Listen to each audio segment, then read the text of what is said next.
Hey, it's Leslie. Welcome back to Fluent English Now. In today's episode, we're talking about using synonyms and antonyms in English. Synonyms are words that have the same or similar meaning but with different wording, while antonyms are words with opposite meanings. By using synonyms, we can find alternative ways to express ourselves and avoid using the same word over and over. Antonyms, on the other hand, allow us to emphasize a different meaning or use irony. It's important to choose the right word for the right context, so pay attention to registers. I'm going to provide a list of words for you to practice finding synonyms and antonyms. Try building sentences and reading them out loud to boost your vocabulary. Enjoy the episode and keep speaking English.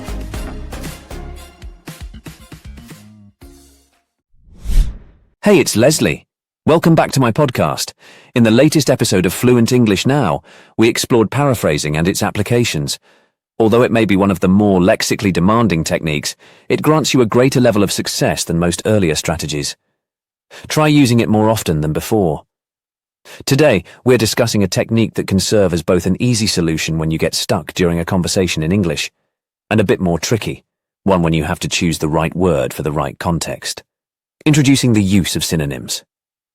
Synonyms are words and expressions that deliver the same or roughly the same meaning, but with a slight alteration in wording your message. For instance, there's a change in register when using the words large and significant, the latter being a more formal word that is far more likely to appear in a scientific text than otherwise. Therefore, you need to pay special attention to the use of registers when using synonyms, because some words may not fit into a certain context.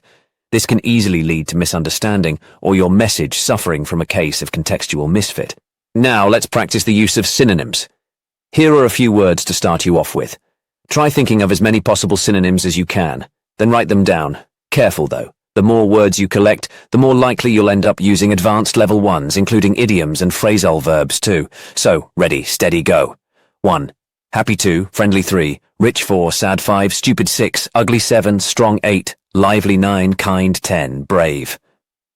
When you have finished writing down the words, try to think of as many possible synonyms as you can. Then check out other possible synonyms using a few online or offline dictionaries, including a thesaurus.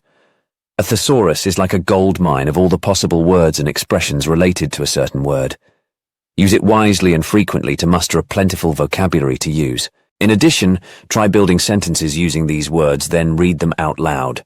After reading them out loud, keep practicing saying the sentences again and again until you feel confident enough. Make sure you build these tasty verbal morsels into both your active and your passive vocabulary to be able to rely on them both in the present and the future. Here's a bit of an extra for today's episode. Try memorizing the possible alternative forms of the words in the list above by writing a fairy tale, a short story, a poem, or a rap song using said words.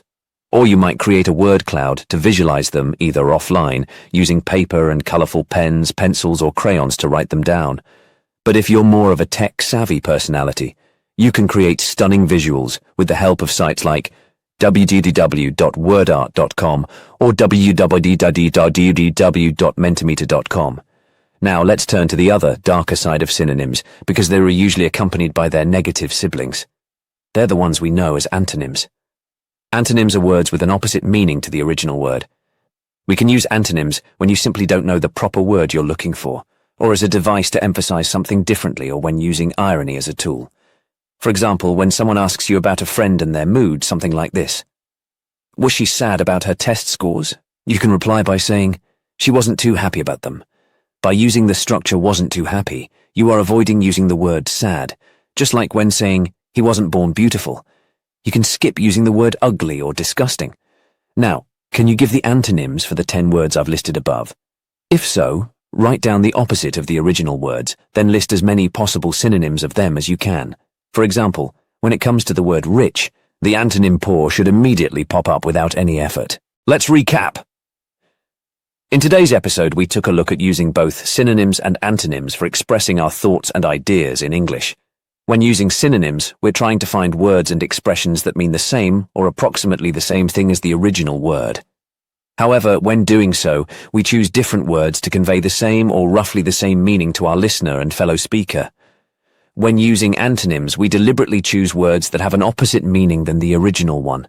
By doing so, We can either express an idea that we lack the proper word for, or emphasize a different meaning, or perhaps use irony as a tool to deliver a punch.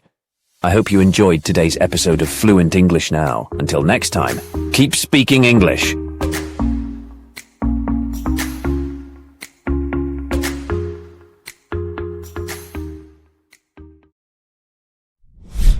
Thank you so much for tuning in to Fluent English Now.